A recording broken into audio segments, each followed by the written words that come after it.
जय श्री कृष्णा दोस्तों। आज हम बात करेंगे उस अद्वितीय ज्ञान की जो भगवान श्री कृष्ण ने लगभग 5000 साल पहले अर्जुन को दिया था। यह ज्ञान श्रीमद् भगवत गीता के रूप में हमें मिला, जिसने मानवता को सच्चे मार्ग पर चलने की प्रेरणा दी। श्रीमद् भगवत गीता न केवल एक ग्रंथ है, बल्कि जीवन जीने की कला है।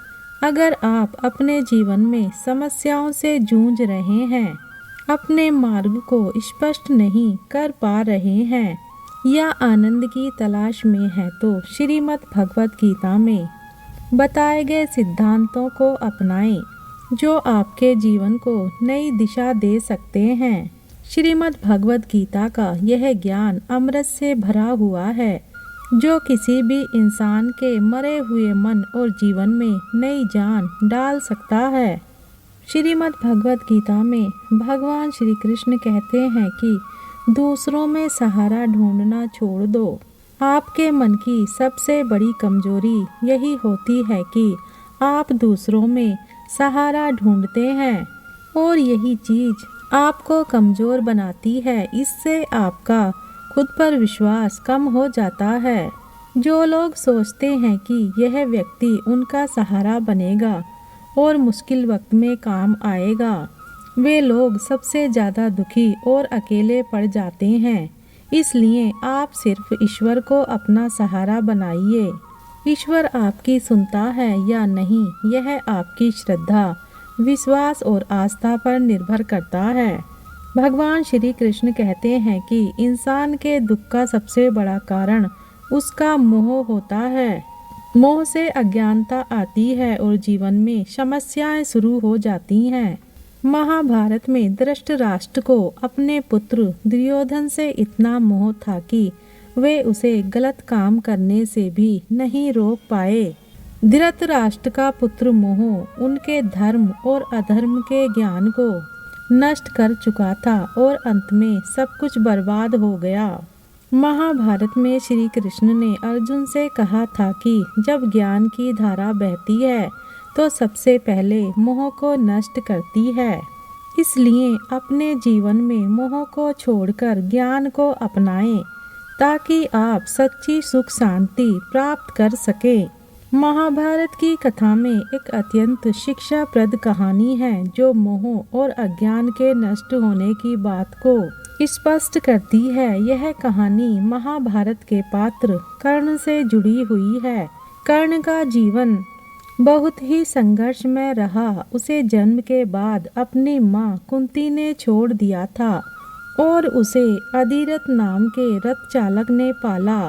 कर्ण को अपने जन्म और कुल की सच्चाई नहीं पता थी, लेकिन वह अद्वितीय धनुर्धर था।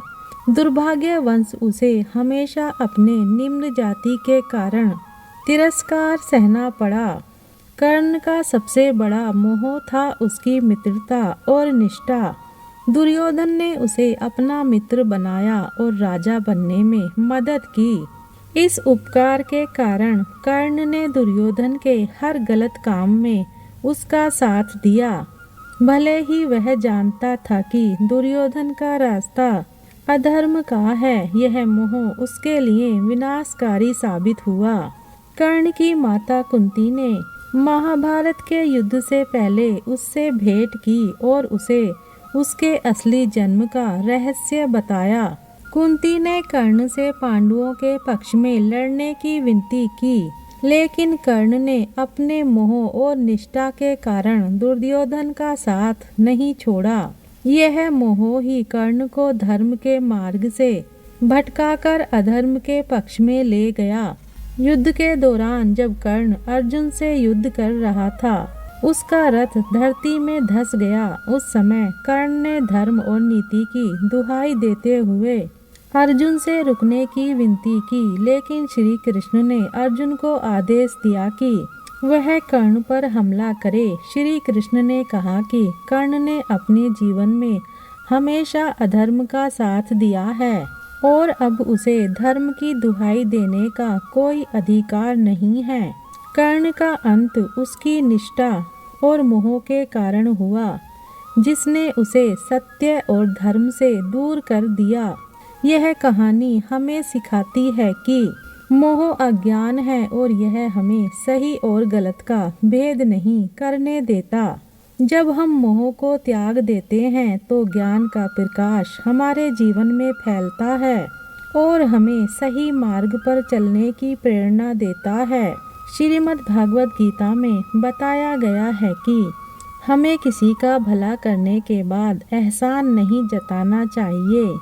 ऐसा करने से वह कर्म शून्य के समान हो जाता है और उससे मिलने वाला यश व्यर्थ हो जाता है। हमें यह सोचकर कभी गर्व नहीं करना चाहिए कि हमने कितने लोगों या जीवों की मदद की है, क्योंकि करने वाले तो ईश्वर हैं, हम केवल उनके माध्यम हैं।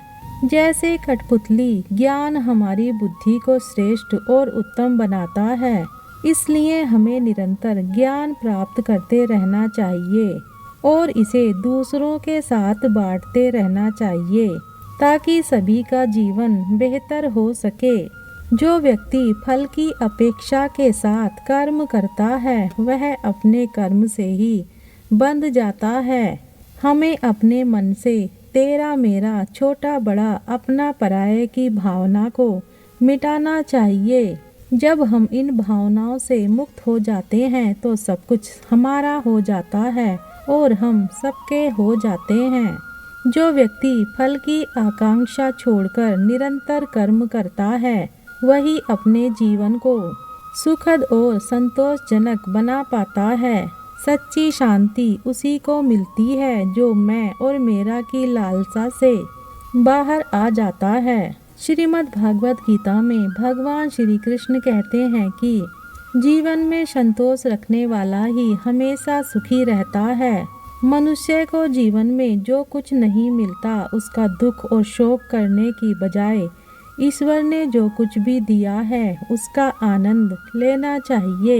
एक बार की बात है, एक गांव में एक साधु रहते थे। वे हमेशा संतोष और शांति के साथ रहते थे। चाहे परिस्थिति कैसी भी हो, गांव के लोग उनके पास आते और अपनी समस्याएं बताते। साधु हमेशा उन्हें संतोष और धैर्य का पाठ पढ़ाते। एक दिन गांव के एक किसान ने अपनी सारी फसल खो दी। वह बहुत दुखी था और साधु के पास गया। उसने कहा, महाराज, मैंने अपनी सारी मेहनत की लेकिन इस साल फसल बिल्कुल नहीं हुई, मैं क्या करूं? साधु ने मुस्कुराते हुए कहा, पुत्र, ईश्वर ने तुम्हें जो कुछ दिया है उसे देखो। तुम्हारे पास एक सुंदर परिवार है, एक छत है और तुम्हारा स्वास्थ्य भी अच्छा है। जो खो गया उसका शोक मत करो, जो तुम्हारे पास है उसका आनंद लो और संतोष रखो। किसान ने साधु की बातों पर विचार किया और अपने जीवन में संतोष लाना शुरू कर दिया। धीरे धीरे उसकी मानसिक स्थिति सुधरने लगी और उसने फिर से मेहनत करना शुरू कर दिया। अगले साल उसकी फसल बहुत अच्छी हुई और उसने साधु के पास आकर धन्यवाद किया। साधु ने कहा, देखो, संतोष रखने से ही तुम्हें सच्चा सुख मिला है। जब हम जीवन में संतोष रखते हैं तो ईश्वर भी हमारी मदद करते हैं। इस कहानी से हमें यह सीख मिलती है कि जीवन में संतोष का कितना महत्व है। हमें हमेशा ईश्वर ने जो कुछ भी दिया है उसका आनंद लेना चाहिए और शोक करने की बजाय आगे बढ़ने का प्रयास करना चाहिए। यही सच्चा सुख है। वीडियो को अंत तक देखने के लिए धन्यवाद।